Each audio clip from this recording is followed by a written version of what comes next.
a quien nunca deberías deberle es a la tesorería. La Tesorería General de la República te podría liquidar. Hola, ¿cómo estás? Te doy la bienvenida a un nuevo episodio de Uno entre Mil, un podcast sobre el lado B del emprendimiento. Mi nombre es Matías Villanueva y antes de pasar a la charla, te invito a que te suscribas y actives las notificaciones de nuestro podcast para no perderte ningún episodio y además apoyes a nuestro programa. Sin más que decir, súmate a esta conversación y transformemos este podcast en una ronda de cervezas para tres. En el capítulo de hoy vamos a conocer el lado B de Blanca Vives de Potencia Empresas, una escuela online para emprendedores. Bienvenida Blanca, ¿cómo estamos? Muy bien, Mati, gracias por la invitación. Gracias a ti, aquí bien entusiasmado de conocer parte de tu historia y también darle mucha importancia a los temas que son tu fuerte, contabilidad, tributación y todo lo que puede ocurrir si no le damos un espacio, importancia a estos temas tan relevantes. Supe tu historia, así que ahí vamos a desmenuzar ese pollito. Vamos. Bien, para quienes nos están escuchando, nosotros en general en el podcast hacemos una pequeña introducción para contextualizar a quien hemos invitado y definir por qué en tu caso eres una entre mil. Así que al finalizar esta pequeña introducción avísame si es que hay algo que agregar. Primero que todo, Blanca es ingeniera en información y control de gestión, es contadora auditora de la Universidad de Chile, trabajó allí también en la Universidad de Chile, fue docente del DuoQC, también ingeniera senior en gestión del desempeño en Arauco, entre otras cosas que forman su trayectoria profesional. Todo eso la llevó a fundar Potencia Empresas, donde ayuda a emprendedores a dominar los números de su pyme. Tiene una cuenta en Instagram donde diariamente comparte contenido e información de altísimo valor. Pueden seguirla en Instagram, @blanquitapotencia, blanquita con K, ojo con eso. Y cuando ella no trabaja, le gusta hacer actividades al aire libre y también tomar clases de danza árabe. ¿Algo que sumar por ahí, Blanca? Ese es el dato curioso, así que muy bien, no, estuvo perfecto, un buen resumen. Un buen resumen. Blanca, nosotros en este podcast nos encanta comenzar la charla con una pregunta bien simple, pero a la vez compleja. Y es si hoy día tuvieras que definirte como emprendedora que eres en una palabra, ¿cuál sería y por qué? 3 segundos pensando.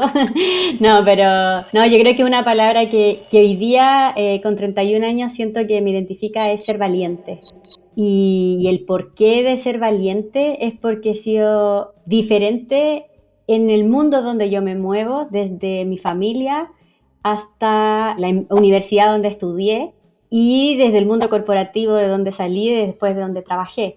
Entonces, esa palabra me la han dicho muchísimo mis colegas, mis amigos cercanos, mis familiares. Entonces, siento que si se repite tanto y yo también ya me la creo, siento que me identifica muchísimo. ¿Y esta valentía es algo con lo que tú venías impreso en tu ADN desde joven? ¿O es algo que se va gestando ya al iniciar tu estudio universitario o desde que comienzas a trabajar? Yo siento que siempre lo he tenido, pero no digo que la Blanca es como que nació con esto, sino creo que mis padres lo formaron en mí.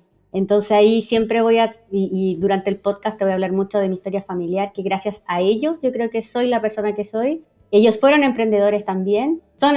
Mi mamá está viva, mi papá falleció, pero yo creo que si no fuera por esa mezcla perfecta entre disciplina de mi madre y la flexibilidad que me daba mi papá, no habría logrado tener la valentía que tuve como desde siempre. Así que yo creo que ellos me formaron así. No, y es súper importante al final esa educación que nos dan en el hogar. Uno puede potenciarse desde el colegio, la universidad o algunos estudios superiores, pero también mucho de lo que somos hoy día viene de los rasgos de cómo hubo una crianza y cómo se nos dieron ciertas herramientas y habilidades blandas para lidiar con el mundo que nos rodea igual. Totalmente de acuerdo. De hecho, nunca voy a olvidar como una frase que me dice mi papá cuando yo tenía como 6, 7 años y me dice: hija, yo no te voy a decir por qué camino tienes que ir, solo te voy a acompañar y te voy a dar las herramientas para que tú hagas lo que quieras hacer.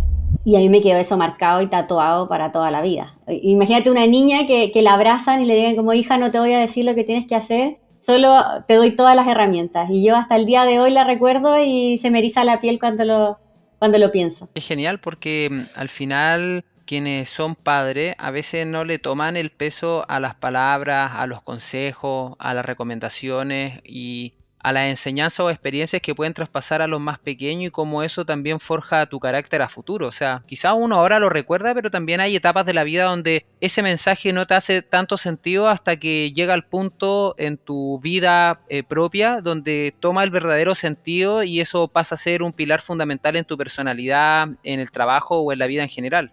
Absolutamente, totalmente de acuerdo contigo, que después uno va uniendo los puntos hacia atrás de lo que conversaste con tal persona, con tal amigo, y así uno va uniendo su vida, que es el espacio a la vida misma para que ocurra. Como que no somos, no sé, solo marqueteros, solo contadores, solo emprendedores, somos una persona integral que tiene familia, que tiene esto que tú contabas, que me gusta la danza árabe, y todo ese conjunto forma Blanquita Potencia. Exacto. Al final las marcas hoy día tienen que tener esa capacidad, como dices tú, de unir los puntos, conectar ideas, conectar conocimientos, agregarles ingredientes de experiencia y también algo por ahí de lo que no podemos controlar, que es el futuro, y a raíz de eso ir forjando nuestro carácter, nuestra marca, nuestro negocio. Pero a la vez ese negocio que podemos fundar como pymes o como MIPES o como algo que se puede transformar en una empresa, pero que nace de una idea, es lo que también tú ayudas a muchas personas hoy día. O sea, tú llegas a fundar a Potencia Empresa luego de haber trabajado en varias empresas. ¿A ti qué te hizo dar ese salto de independizarte y dedicarte a hacer algo que en general, al menos en Chile, tampoco está tan repetido hacerlo? O sea, emprender y forjar tu propio negocio que una escuela online. No, mira, yo no te podría decir que esta idea de negocio la tuve desde el primer momento, porque no fue así. Se fue dando, nos fuimos, yo creo que los emprendedores nos vamos haciendo en el camino y ese cuero chancho que probablemente mi cuero sí sea un poco más duro que el de otros o otras, porque los que somos emprendedores algo tenemos, un poquitito ahí de esa valentía, pero yo me fui haciendo en el tiempo, pero tiene que ver con algo clave que me gustaría mencionar, que yo creo que podemos coincidir, es que si tú no tienes claro lo que tú quieres en la vida como persona, difícilmente te alineas a ganar dinero y que eso sea abundante en el tiempo y perdurable. Y en mi caso, yo logré identificar esa pasión por la educación desde muy chica. O sea, te digo, a los 13 años yo le hacía reforzamiento a mis compañeros de matemáticas, que ahora yo lo recuerdo y voy uniendo los puntos. Pero yo ahí me quedaba, salíamos del colegio, no sé, 4 de la tarde, ya había jornada completa, pero nos quedábamos hasta las 6 7 solo haciendo reforzamiento de matemáticas. Entonces, si yo hubiese pensado que eso después iba a ser mi pasión, claro, cuando salí de la universidad sí pensé en estudiar para ser docente, pero me daba el puntaje para entrar a la Chile y estudiar otra cosa. Entonces, típico que tus padres te dicen, oye, pero si te alcanza para ingeniería, ¿cómo vaya a entrar a ser profe? Entonces, bueno, seguí la masa. Entonces entré a ingeniería. Oye, pero por ahí dices algo que es súper relevante y que de hecho lo voy anotando. Tener claro lo que quieres como persona es una de las claves que pueden transformarse en éxito. Y tal como vas repitiendo tú, el unir los puntos de nuestra historia nos hace entendernos y conciliarnos y armar nuestro personaje en la vida y armar también lo que puede ser nuestro negocio, que en tu caso hoy día es una escuela online. Pero también me gustaría eso ligarlo a algo. Hace poco estuve leyendo un tema y este tema decía como a muchas personas, que puede ser en tu caso, que puede ser en mi caso o en consultores de otro tipo, muchas personas llegan y te dicen, oye, ¿qué negocio puedo hacer? ¿Qué tipo de empresa puedo armar? ¿Dónde puedo encontrar el éxito? Cuando finalmente eso termina siendo el mayor vacío que puede tener todo ser humano, porque es estar armando una empresa, armando un negocio, pero sin conectarse con lo que es uno realmente. Entonces, creo que al final la base no se trata de qué empresa armo, sino que primero me defino a mí mismo, veo dónde puedo aportar valor y después de eso comienzo a crear ahí mi empresa a forjar mi idea y armar un equipo que me permita también hacer crecer este negocio. Totalmente, porque si alguien te dice, oye, saqué y poniendo temas contingentes, es como, oye, saqué el 10% el año pasado, todavía lo tengo guardado, dime en qué invierto ahora porque está la crisis y no lo quiero tener en el banco. Como, dime el dato clave en qué lo invierto para que esto pueda hacer crecer como espuma.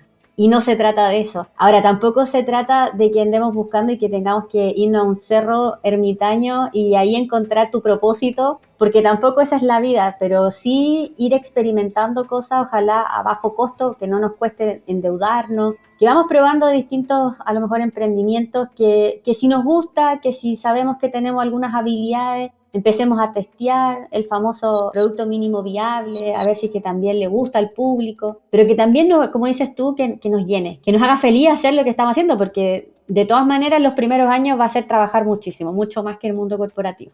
Mucho más.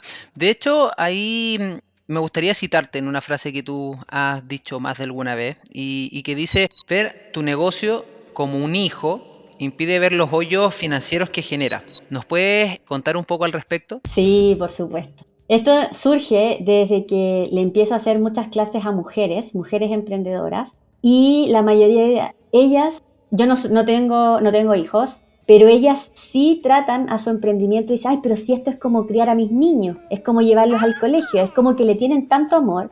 Y en general yo creo que las mujeres sí a veces romantizamos muchas cosas que no deberíamos romantizar, pero es parte de nuestra feminidad y lo asumo así, de que por lo menos yo soy muy orgullosa de ser mujer. Y en ese sentido, cuando hablo con estas mujeres, hablan de su emprendimiento como hijo, pero después empecé a verlo en los hombres también, de que no eran capaces de cerrar un negocio que ya sabían que no estaba dando los números, que no era rentable y que sabían que le habían invertido tanto tiempo que no eran capaces de dejarlo. Entonces yo fui capaz de decir en Arica, al lado del el Ceremi de Economía, en Arica, en una charla que me tocó el año pasado, y les digo delante de todos, chiquillos, esto tienen que verlo como una pareja, más que como un hijo. Porque una pareja nos vamos a complementar en el tiempo y eso va a ser mientras ambos estemos felices, mientras ambos queramos hacerlo, pero a un hijo jamás lo vas a poder dejar, en cambio una pareja sí. Y ahí, claro, todos se ríen, pero en el sentido de si tú lo llevas a la vida real, efectivamente, tu hijo nunca lo vaya a dejar. El niño puede estar portándose mal, no lo vaya a echar de la casa. En cambio, una pareja, bueno, podemos llegar a un acuerdo y cada uno por su camino. Lo mismo con tu negocio. Wow, wow, wow, wow, wow, wow, wow. Sí, que heavy es, o sea, es una buena analogía para quienes están comenzando su empresa o ya las tienen establecidas, el ir entendiendo que al final muchas veces este apego obsesivo respecto de nuestra planificación, de nuestro amor por la empresa que hemos fundado o el emprendimiento que estamos llevando a cabo, puede terminar por generarnos daño a nivel personal como también a un hoyo financiero del cual es difícil de salir, sobre todo hoy día que ya estamos en una etapa de recesión, donde la economía no está de lo mejor y lo más oportuno es poder tomar decisiones asertivas. No podemos controlar lo que va a suceder, pero quizás podemos sí evaluar opciones, escenarios y a raíz de eso tomar una decisión que puede ser buena o mala, pero al menos fue una decisión pensada. Totalmente. Y ahí, yendo a mis inicios como emprendedora, yo lo he comentado también esta parte, que es, yo sí también fui una de las emprendedoras endeudadas en mis primeros años, porque yo no sabía qué significaba un tema era facturar y otro tema era cobrar. Y tuve ahí debilidades fuertes en la cobranza. Yo partí siendo solo independiente como contadora, entregando un servicio contable tradicional, entregándole a distintos emprendedores este servicio y empecé a ver el mercado, cobraba lo mismo que el mercado. No trataba de escaparme mucho porque según yo estaba recién partiendo. Y en ese sentido ya tuve una buena marca, buenos clientes, súper bien el primer año facturación, pero eso no significaba que a fin de mes todos mis clientes o la cartera completa había pagado. Había un gran porcentaje que no pagaba, que pagaba ya desfasado, 10 días después, 5 días después del mes ya terminado.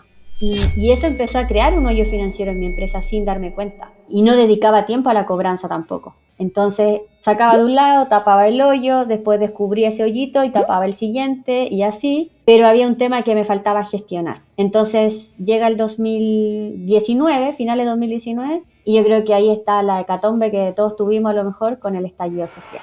Ahí ya te contaré más, pero hasta ahí debo decir que esa frase también yo me la tatué desde la experiencia también. Y un poco esa es la vereda en la que tú has estado y lo que te ha otorgado también el conocimiento, la experiencia que a la fecha tienes. Si hoy día nos ponemos en la vereda de las empresas o las personas que tú asesoras, ¿qué fallas financieras logras ver en las pymes o en los emprendedores que están buscando un buen resultado, pero que al fin y al cabo se pueden estar cayendo en aspectos básicos de la administración de su negocio? Sí, yo creo que lo principal para partir, porque aquí nuestros audioescuchas pueden ser emprendedores que todavía no emprenden, que todavía no tienen negocio, y otros que ya estén formalizados. Entonces yo creo que ahí ya fundamental es no mezclar las finanzas personales con las finanzas del negocio. O sea, utilizar tu tarjeta de crédito personal, entiendo perfecto que al principio no vas a tener nada. Entonces sí, vas a utilizarla. Entonces no nos tapemos los ojos, pero sí con responsabilidad y con plazo. Entonces, hasta el Servicio de Impuestos Internos te da 2 meses para jugar. ¿A qué me refiero con eso? De que si tú hoy día formalizas una empresa a través de una constitución de una sociedad, el mismo Servicio de Impuestos Internos te da 60 días para que tú puedas hacer el inicio de actividades de esa sociedad nueva, de esa empresa nueva. Entonces, si hasta la misma ley te lo permite, podríamos nosotros mismos partir con un primer plazo y decir, si este emprendimiento no funciona en 2 meses, con un producto mínimo viable, por supuesto, no estamos tratando de crecer a gran volumen, pero sí que si gusta el mercado, entonces me formalizo. Y al momento de formalizar, en ese momento yo digo, me separo de inmediato mi vida personal con la vida del negocio. Y hoy día cuentas vistas para empresas sin costo. Entonces ya ahí con eso podemos empezar a cobrarle a nuestros clientes, los pagos empiezan a entrar ahí y ya de una u otra manera vamos haciendo esa separación. De pronto, otro tipo de tips, ya más bien tributario, es tener siempre al día las declaraciones mensuales y anuales. Y que creo que sí es una debilidad a veces de los emprendedores, dejar toda la responsabilidad en el contador que han contratado para el servicio o inclusive no tienen asesoría. Hoy día sí se permite, sobre todo cuando estás en una etapa bien incipiente, que tú mismo lleves tu contabilidad o tus declaraciones mensuales, de pronto sí, pero también tienes que capacitarte en el tema. Entonces no puedes llegar y pensar de que nunca vas a necesitar a un contador porque la profesión por algo existe, pero tampoco significa que, porque lo contraté, entonces me desligo. Entonces buscar un equilibrio. No sé si ahí tú quisieras aportar algo de tus dolores, Mati. Sí, pero creo que también me gustaría hacer un paréntesis porque no es necesario cuando somos emprendedores el manejarnos y ser especialista en todas las áreas. En realidad eso es prácticamente imposible, ser experto o experta en ventas, en negociación, en contabilidad, en tributación, en administración, operación del negocio, escalamiento del mismo, es prácticamente imposible. Pero sí considero que es importante volvernos lo suficientemente peligrosos para poder conversar con alguien que nos asesora en contabilidad y tributación, alguien que está encargado de venta, alguien que se encarga de la operación, planificación, entre otras cosas, para poder tener una base de conversación que tenga profundidad, que tenga también claridad y que en realidad deleguemos, pero que no pongamos toda la suerte de nuestro negocio, de nuestra empresa, en manos de alguien que no va a tener el mismo cariño que podemos tener nosotros sobre este negocio. Totalmente, y sin perder la visión de que esta persona que nos colabora es un ente externo. No es alguien que ama nuestro negocio, simplemente nos está prestando un servicio de manera fría. Y volvemos al inicio, que es dejemos de romantizar esto, o sea, no todas las personas que trabajan con nosotros aman lo que nosotros hacemos, ellos entregan un servicio y ya está.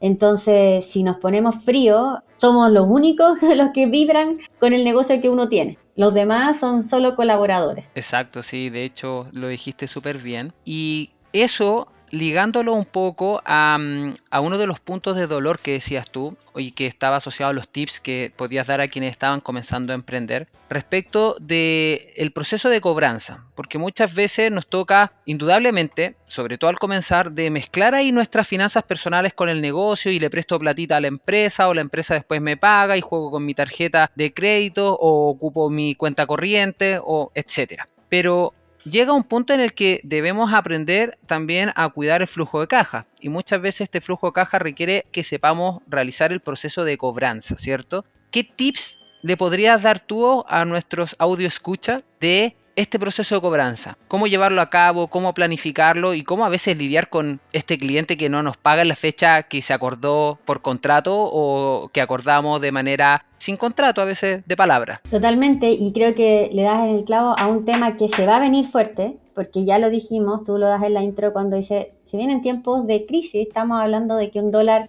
ya cruzó la barrera de los 900 pesos, una UF que el viernes ya cruzó la barrera de los 33.000 pesos. Entonces, sí, y yo lo digo con mucha responsabilidad, yo no hablo de la crisis para que nos victimicemos, yo hablo de la crisis para que tomemos responsabilidad. Y desde ese punto digo, ok, el proceso de cobranza es clave, entonces no me pongo a llorar y lo que hago es actuar. Ahora, en el proceso de actuar, tendríamos que diferenciar primero cómo estamos vendiendo y a quién le estamos vendiendo. Si una parte de nuestros ingresos llegan por flujo constante, es decir, estamos facturándole a clientes frecuentemente, ahí tendríamos que tener una relación mucho más cercana con nuestros clientes, a diferencia de un proceso inmediato que sería una compra y venta y yo nunca más te vi cliente, ¿cierto? Y ahí diferenciamos la venta al crédito y la venta al contado, es a quién le estamos dando plazo. Probablemente un cliente que no te conoce, tú tampoco le vas a fiar mucho, si el almacén no lo hace, nosotros tampoco podemos hacerlo si el almacén es quien nos conoce, ¿cierto?, de toda la vida. Nosotros como emprendedores menos, si no tenemos nada como con qué espaldas poder soportar dar crédito. Pero a veces sí lo hacemos y no nos estamos dando cuenta. Creemos que no damos crédito y sí damos crédito, que es cuando sabes que tu cliente te va a pagar a 15 días, a 30 días, a 90 días, y cuando ya lo sabemos, hay datos claves que tenemos que solicitar al momento de facturar, que se hacen complejos cuando no existe. Uno de ellos es, si no tienes más de un número de teléfono, si no tienes más de un correo electrónico al cual hacerle cobranza. Está demostrado en los números que hoy día se han hecho en un estudio, es que si tú tienes más de un dato para cobrar, más de un dato de contacto, la probabilidad de cobranza aumenta en un 50%. Por lo tanto, ya tener, por ejemplo, el dato del administrador y del dueño o del dueño, si tú te relacionas con el dueño y más otra persona más, ya eso aumenta tus probabilidades. Entonces, dentro del proceso ya es clave cómo facturar, es clave los datos de contacto y el tiempo de vencimiento de la factura. Y luego que ya uno tiene ese, que es inmediato, es como yo, Mati, te entrego un servicio a ti y acordamos algo, ni siquiera hemos firmado un contrato, pero con el solo hecho de tener una factura que dice que te voy a dar plazo y que hay un servicio ahí que va a ser prestado, ya ahí existe una relación, una transacción entre nosotros. Entonces eso ya es para partir un negocio dando crédito. Y si continuamos después en el proceso, ya es dedicar tiempo a la cobranza. Yo no dedicaba tiempo y por eso caí en estos hoyos financieros. Yo ni siquiera dedicaba tiempo semanalmente, lo hacíamos mensualmente. Entonces, claro, cuando ya veía que la cuenta estaba bajando, ahí ya me ponía nerviosa, pero antes no lo hacía. Y esa es una recomendación, que lo hagan al menos semanalmente y ya buscar instancias finales si no te quieren pagar, buscar instancias donde algunas empresas hoy día te permiten hacer la cobranza a ellos para que se pueda dar el proceso más rápido. Exacto. Oye, y ahí dices tú algo bien relevante que me hizo mucho ruido, porque a veces uno por desconocimiento realmente está dando crédito y se transforma casi en una institución bancaria para los clientes, sobre todo quienes prestan servicio. ¿A qué me refiero con esto? Cuando yo comencé la agencia, algunos clientes me decían, ya, ok, comencemos a trabajar y háceme la primera factura cuando termine el primer mes. Claro, no hay problema, te hago la factura cuando, vamos a poner un caso hipotético, cuando termine el mes de junio. Entonces yo ya transcurrí todo el mes de junio prestándote un servicio al cual probablemente hay un equipo con el que yo trabajo y a fines de este mes tengo que pagarle su salario.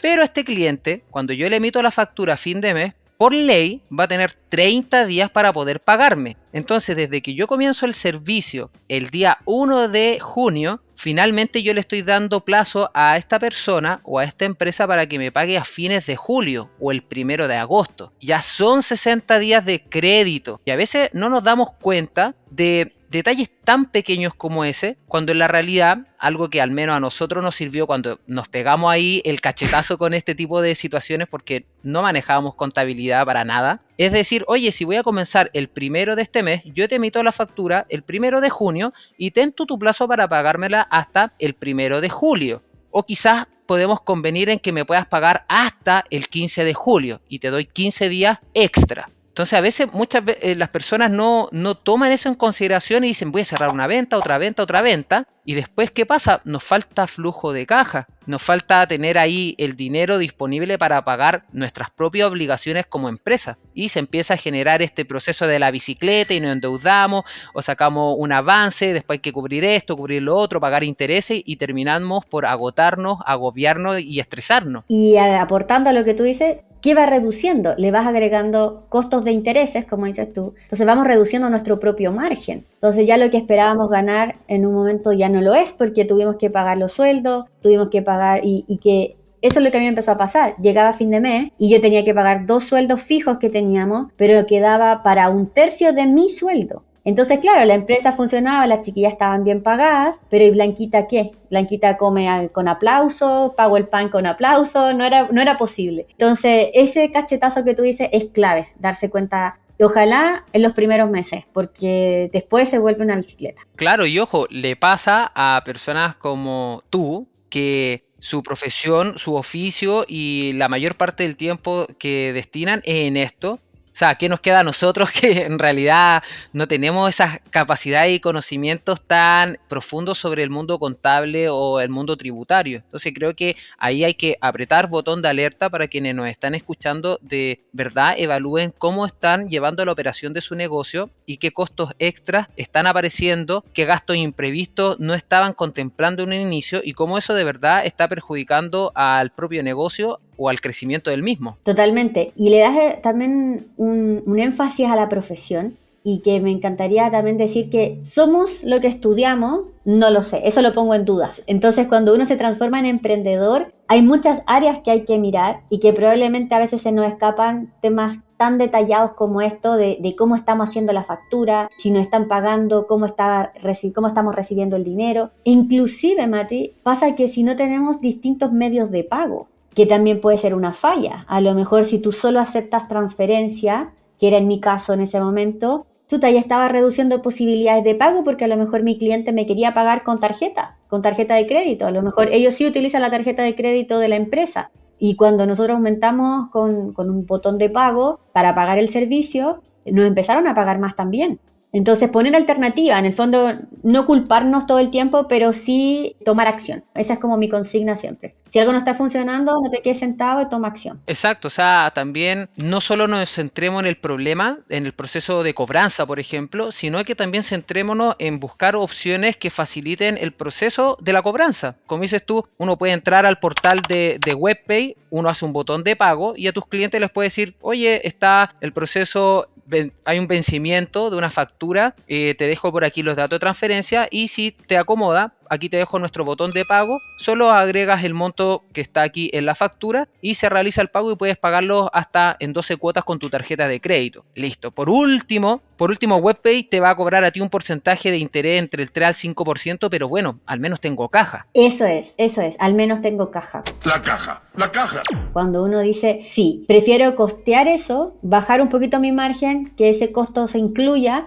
pero tener el flujo a fin de mes. Entonces yo creo que eso es clave. Y lo otro es también qué tipo de servicio estamos prestando y cuánto es el valor de nuestro servicio en la época en que estamos viviendo. Por ejemplo, hoy día estamos en una época donde las vacas van a estar flacas durante harto tiempo, por lo tanto, vender un servicio caro no significa bajar tu precio, sino que dar más alternativas de pago. Entonces, en mi caso, ponte tú, las facturas que más se demoraban era clásico, la operación renta, porque eso significaba un monto mucho más alto que la mensualidad de los emprendedores. Entonces ya solo el hecho de haber tenido un mecanismo de pago a cuotas, que ellos pudiesen pagar en 3 cuotas precio contado, esa operación renta ya les alivianaba la carga a ellos y por mi parte yo feliz de que había más caja en mi banco. Oye, y tomando esto en contexto, soy emprendedor o emprendedora y estoy en este proceso y mi negocio me empieza ya a comer las finanzas. No se está volviendo rentable, tengo deudas, me empecé a atrasar con los pagos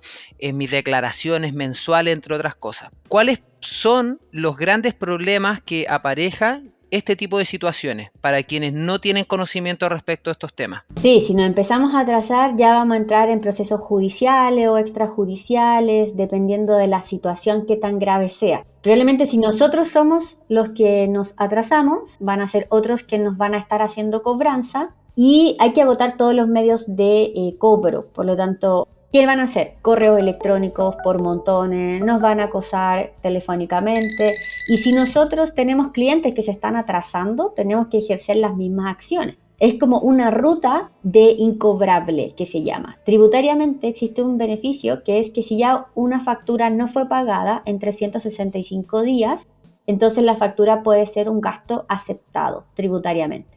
Y por ese lado, entonces primero tenemos que agotar todos los medios de cobro, porque al final tampoco nos sirve mucho tirarla como gasto, porque lo que nosotros queremos es ganar plata, y si queremos ganar tenemos que haber recibido ese ingreso. Pero dada la situación, es que puede ser que este año que venga vamos a utilizar más a lo mejor el incobrable o el gasto aceptado incobrable, porque no nos van a pagar ciertas facturas. Ahora, también se podría pedir un certificado de incobrable, que es que uno a través de una institución como DICOM, por ejemplo, que es muy fácil, se informa, ¿cierto?, que esa empresa no me pagó, y si nosotros también estamos en ese caso, que nosotros fuimos los que no pagamos, van a informar por nosotros. Entonces se saca informaciones como este boletín comercial, y es donde sale publicada la deuda. Ahora, el monto para entrar después ya a un juicio, yo creo que tiene que ser bastante millonario. Estamos hablando, yo creo que más de 2 a 3 millones de una factura. Podríamos considerar entrar a un tipo de juicio por todos los gastos de honorarios de los abogados, de todo el proceso en sí, es muy costoso. Entonces puede ser que más o menos ese borde entre los 2 o 3 millones no valga la pena entrar a juicio, más bien es mejor empezar a ejercer cobranza propiamente tal. Exacto, o sea, es importante por ahí encontrar mecanismos y también validando las opciones. O sea, si tengo a alguien que no me está pagando por mi servicio, le voy a dar facilidades de pago. Si es que aún así no me está respondiendo, voy a tratar de ya entrar a un proceso de negociación. Oye, dejemos esto en un par de cuotas, te voy a dar flexibilidad, la idea es que podamos cerrar esta relación de la mejor manera. Ya después llega un punto en el que uno puede llegar y decir, oye, ¿sabes qué? Si es que la situación sigue, voy a tener que aplicar este tema de la declaración en DICOM. Pero también hay empresas que ya no les preocupa mucho el tema de DICOM. O sea, bueno, si déjame en DICOM, déjame en DICOM. Pero a la vez hay algo que me gustaría consultarte. No sé si es una pregunta recurrente de tu estudiante o de tus clientes. Quien hoy día está con intenciones de emprender y está en DICOM,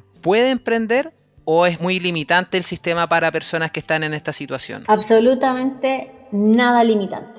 E inclusive me devuelvo a alguna pregunta que hicimos atrás, que respondí, que es: nosotros mismos como emprendedores y entre el ecosistema emprendedor ya prácticamente nos estamos brindando servicios con pago y plazos para el pago. Entonces, si ya entre nosotros nos estamos brindando un servicio que es págame el próximo mes, te doy 15 días más, uno mismo va generando como esta confianza. Por lo tanto, no es limitante. Sin embargo, sí, obviamente hay ciertas cosas que no vas a poder acceder. Y te doy un ejemplo súper concreto. Mi familia, entre mi papá, mi hermana y yo, nos dicen, hagamos otra empresa. Esto fue el año 2020. Hagamos una empresa entre los tres y todo. ¿Y qué pasó? Mi hermana está en DICOM, no quiso pagar nunca su crédito universitario, a diferencia de yo, que estoy endeudada hasta, no creo que no sé cuánto, hasta 2030 y tanto.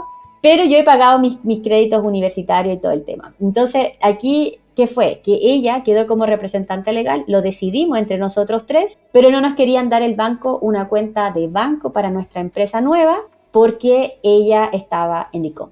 Entonces sí fue una limitante. Ahora, ¿qué pasó? Tuvimos que dar más respaldo. Entonces, claro, tuvo que salir mi hermana del lado de como representante, quedó ella como omnipresente ahí, no, casi no iba a ejercer ninguna actividad, y salimos nosotros a relucir entre mi papá y yo. Y como yo sí tengo una buena historia financiera, al tiro fue como: señorita Blanca, están las puertas abiertas.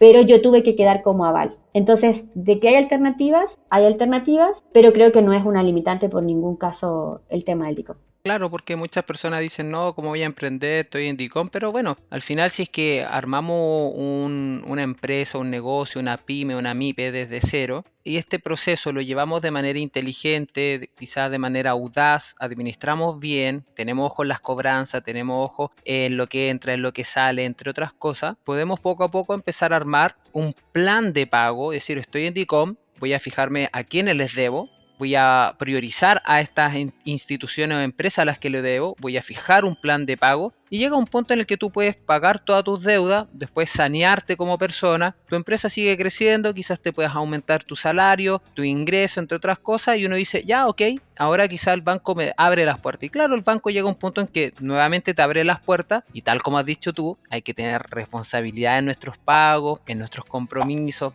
ir a la fecha, tratar de no reendeudarnos y ahí podemos en verdad volver a crecer. Tal cual. Y lo último que me gustaría mencionar respecto a lo mismo es a quien nunca deberías deberle es a la tesorería.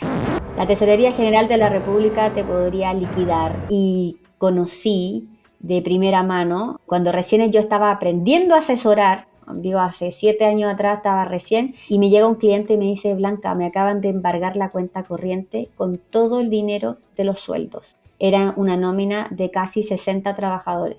Él de verdad no sabía qué hacer. Yo creo que si lo hubiésemos dejado solo, el caballero se tira de un puente. Entonces, de verle a la tesorería y no acercarte a hacer convenio, que hoy día está mucho más fácil que hace 7, 8 años atrás, hoy día hay convenios para todo, entonces véndele tu alma al mundo, pero a quien nunca tienes que deberle es a la tesorería. Siempre es mejor ir allá, hacer un convenio, decir quiero pagar, denme infinitas cuotas, sí, pero quiero pagar, porque si no, puede llegar en cualquier momento. A nosotros la empresa nos pasó, de hecho, por falta de tener ahí una participación activa o estar haciendo una auditoría al servicio de contable, tal como dices tú, quien nos prestaba el servicio, en verdad era un servicio frío, yo hago lo que tengo que hacer, te cobro, sería, no le importaba si crecíamos o no crecíamos como empresa. En ese momento yo no estaba asociado todavía, entonces a mí me tocaba ver de todo, o sea, era un pulpo, un maestro de chasquilla, veía desde ventas, temas de contabilidad, temas de tributación, que en verdad los tenía bien botados, yo me estaba enfocando más en dar un mejor servicio, en capacitarme, en poder posicionarme, especializarme, y eso lo fui haciendo y creció y prosperó. Pero llegó un punto en que entre el 2015, 16, 17, 18, la contadora aprovechó esta situación. A nosotros nos falsificaba instrumentos públicos del Servicio de Impuesto Interno, de la tesorería, certificados sin deuda, etcétera.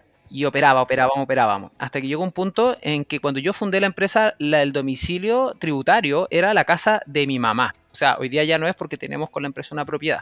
Pero en ese momento empezaron a llegarle las cartas de la tesorería de embargo. Y wow, fue, en verdad, ella me empezó a decir, Matías, me está llegando esto. Y decía, no, la contadora dice que es una alerta, pero en verdad no pasa nada, despreocúpate. Otra alerta, hasta que un día me llama un cliente que era gerente general de una corredora de seguros y me dice, oye, Matías, ¿qué clase de contribuyentes son ustedes? ¿Qué clase de empresas son? Y yo le digo, ¿por qué? Porque me acaba de llegar una carta de la tesorería donde me van a embargar los pagos que te tengo que hacer. Y tú, Matías, ocupas tu tarjeta de crédito de la empresa para hacer el uso de las campañas de publicidad de nosotros y me quieren embargar esos pagos y me quieren embargar los pagos de tu fee, de tu servicio mensual. Entonces, ¿qué está pasando? Y ahí yo le digo a mi socio que llevaba 3 meses en la empresa, oye, anda a ver esto del servicio de impuesto interno. Y un día me llama y me dice, Matías, vente que quedó la cagá. Y yo, ¿qué pasó? Vente.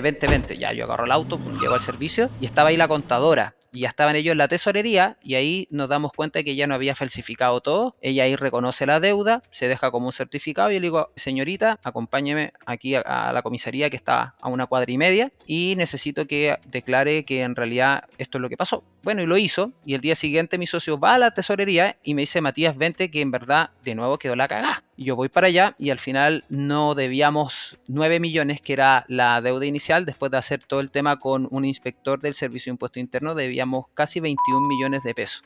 Y wow, nos iban a embargar en 5 días a la casa de mi mamá y le iban a embargar la casa. Y ahí en verdad yo no sabía qué hacer y por fortuna yo había vendido una parte de mis acciones. Entonces yo tenía para pagar. Entonces, en ese momento fui y pagué la mitad, hice el convenio, que tal como dices tú, importante, acérquense a la tesorería, generen un convenio, nosotros dejamos el saldo en 24 cuotas, después renegociamos porque quisimos acelerar las cuotas y cuando íbamos como en la cuota 15 creo, fuimos, aceleramos y pagamos, nos condonaron intereses, reajustes, entre otras cosas. Pagamos menos y salimos de este caso. Nosotros a la fecha todavía estamos en una querella penal donde nos unieron al servicio de impuesto interno, a la tesorería y a nosotros, por fortuna, porque hay otras personas que le embargaron las casas, perdieron todo y ella todavía como no ha sido declarada culpable por la ley en una sentencia, todavía trabaja como contadora. Ay, no, me muero. A diestra y siniestra. Sí, es que me muero porque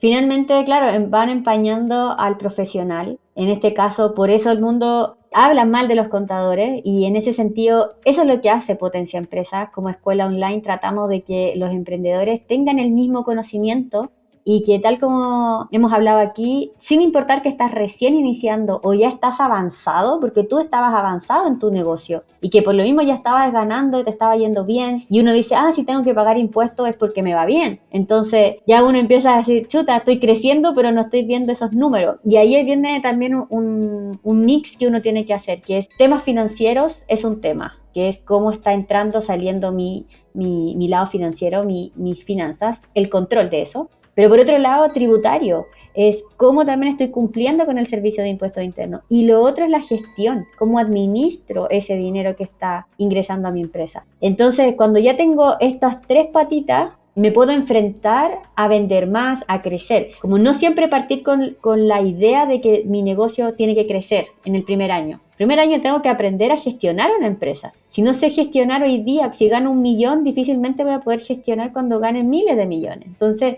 partir con el tiempo y nos vamos formando también conforme avanza nuestra experiencia como emprendedores. Wow, sí, en verdad, eso que dices tú de el primer año aprender a gestionar nuestra empresa es súper importante. O sea, a veces nos da por ir a perseguir una meta que se transforma en un espejismo que nunca alcanzamos, por más que nos acercamos, nunca llegamos y es como, quiero lograr este nivel de facturación, quiero lograr este nivel de clientes, quiero lograr este nivel de crecimiento, quiero acceder a poder apalancarme en el banco, entre otras cosas, cuando en realidad partamos por lo básico, con lo que tenemos, administremos bien nuestro negocio, porque quizás cuando tengamos mucho dinero o mucho ingreso o un flujo de caja muy bueno, al final si es que no lo sabemos administrar lo vamos a perder igual. Totalmente. Las finanzas parten de chiquitito. Y te digo, o sea, a mí me enseñaron a administrar dinero desde que yo tengo 10 años. Cuando tengo 10 años, mi papá me daba una mesada chica de 10 lucas y desde ahí mi mamá me decía, hija, si te quieres comprar algo, tienes que ahorrar. Entonces ya, yo obligaba a ahorrar mis 10 lucas a pesar de que quería comprarme algo.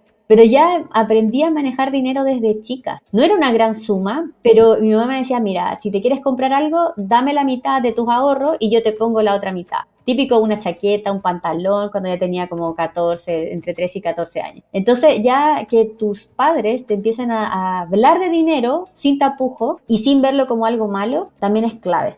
Yo creo que para emprender y sobre todo en este tiempo donde Chile nos caracterizamos porque somos un gran universo de emprendedores, el 98% según el Servicio de Impuestos Internos, somos emprendedores. Entonces, el 98% de las empresas, del universo de empresas en Chile, somos emprendedores. Entonces, desde ahí ya tenemos una cultura en el ambiente y tenemos que aprovecharla. Exacto, o sea, también hay que reconciliarnos con el tema del dinero, o sea, el dinero va y viene, el dinero nos permite poder multiplicarlo, pero tenemos que tener educación financiera igual, o sea, darnos el espacio de educarnos, de entender la importancia, por ejemplo, tomar tus cursos, tomar tus mentorías o tomar tu asesoría, por más que nosotros no nos queramos dedicar al tema contable y tributario, a pesar de ser fundadores o fundadores de una empresa, necesitamos contextualizarnos, entender los mecanismos y poder hacer preguntas y también propiciar nuestro crecimiento en la experiencia y en el conocimiento que manejamos, porque si no es imposible. O sea, podemos volvernos muy buenos en ciertas áreas de la empresa, pero si estamos débil en algo tan importante como la tributación, como la contabilidad, es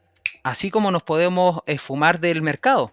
Totalmente, entonces la invitación es a tener un conocimiento básico en todas estas áreas de los números del negocio y que eso nos permita saber a qué profesional tenemos que buscar cuando tenemos un dolor.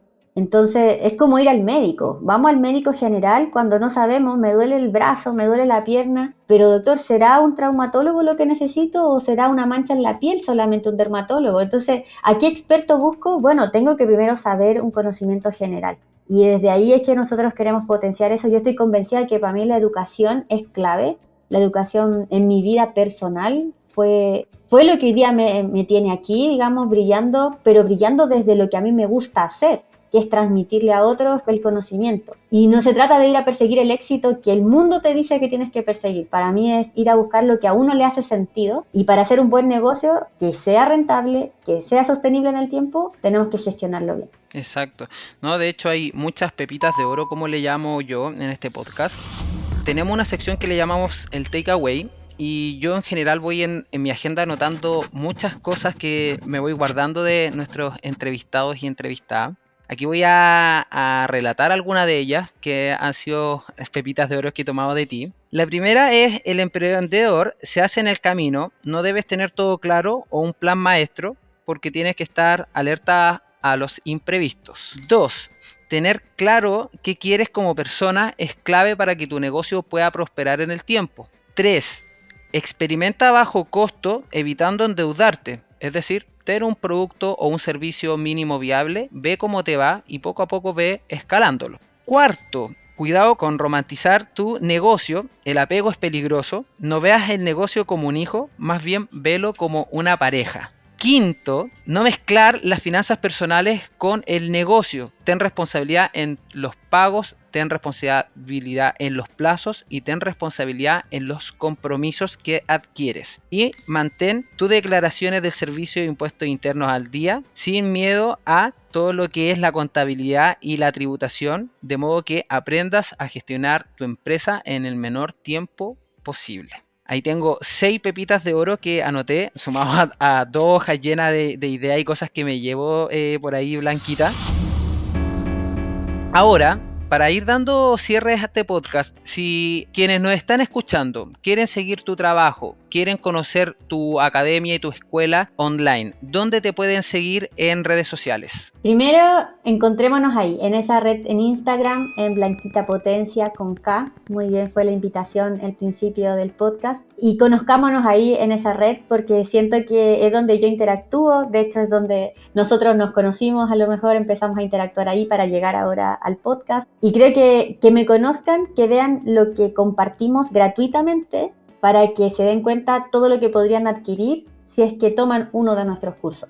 Si ya ven que ahí somos muy abiertos en el conocimiento, verán que cuando ya toman un curso es una cosa de aplicar. O sea, ya no es solamente información, porque la información la pueden encontrar en Instagram, la pueden encontrar en Google, pero el curso que puedan adquirir en la escuela es para aplicar, para tomar acción. Oye, tremendo tip de venta, porque al final, si se fijan, quienes nos escuchan, Blanquita lo primero que está diciendo es: conóceme, ve el contenido que tengo gratuito, y si te parece oportuno, si te parece interesante, si te resulta que es valioso para tu negocio, ve después los cursos que tengo que son de aplicación. Entonces vayan ahí a @Blanquita Potencia, Blanquita con K, recuerden, en Instagram, sigan su contenido, aprendan a diario de todo lo que ella sube. No es un contenido fome, hay unos buenos reels, hay contenido muy dinámico, así que aprender se hace fácil en la cuenta de Blanquita. Y por aquí voy a proceder a dar gracias a quienes nos están escuchando. Nos pueden seguir y activar las notificaciones de nuestro podcast para que apoyen a nuestro programa. Mi nombre es Matías Villanueva. Si tienen alguna sugerencia para próximos capítulos o invitadas que podríamos sumar a nuestro programa, escríbanos a Instagram, que es 1entre1000-podcast, o a mi Instagram personal, que es @MatíasVillanueva, sin la última A. Mi nombre es Matías Villanueva y doy por aquí gracias a Delphi Seoane, a Salva Lucas, que están en la producción, y a cada uno de ustedes por acompañarnos en este capítulo donde conocimos el lado B de Blanquita, quien pueden seguir en Instagram, y ojalá tomen sus cursos ahí que están totalmente recomendados. Muchas gracias y nos vemos en otro episodio de 1 entre 1000, un podcast sobre el lado B del emprendimiento.